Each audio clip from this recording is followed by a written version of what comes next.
So where do you draw the line? I mean, do you have a kind of a watershed mark where you would say, okay, this is awakening and anything prior to that is not, or what?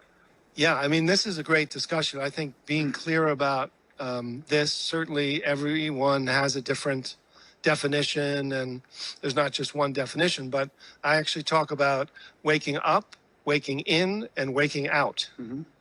And in waking up, we could focus on a little bit and discuss that. There's a waking up out of a small, contracted sense of self. And that can be understood very clearly, I think, and experientially, not just intellectually, but I think once you shift out of that, the next phase often is kind of a gap where you're out of identification, and many people end up in this kind of gap of no self, or I'm nobody, there's nobody here.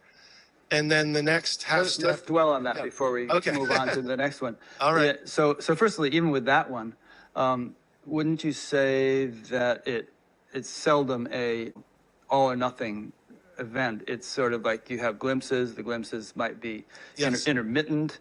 Varying degrees of clarity. I mean, you think, okay, I'm awake, and then you stub your toe in the middle of the night, or you know, you definitely have a sense of personal self, or your boyfriend breaks up with you or something, and you know, it comes crashing down. So so even there, would you agree that for most people it starts out rather tenuous, and you know, is something that kind of stabilizes more and more?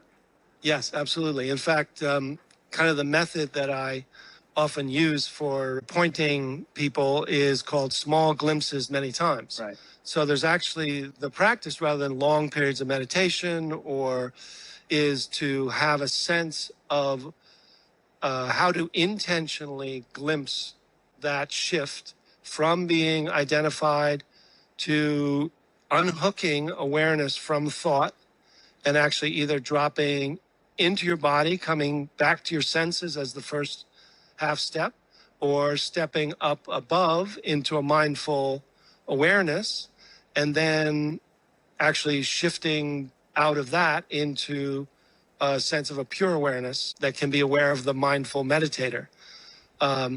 So those glimpses, are important to know kind of how to re-recognize from there. And what I found is that ultimately there's a shift from thought-based knowing to awareness-based knowing.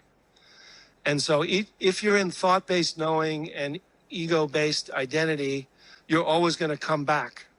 So the shift of knowing, and there's a shift of identity that can be kind of learned and trained, often through unlearning as much as learning, but you can start to feel what that's like, almost like you feel how to balance on a bicycle. Mm-hmm.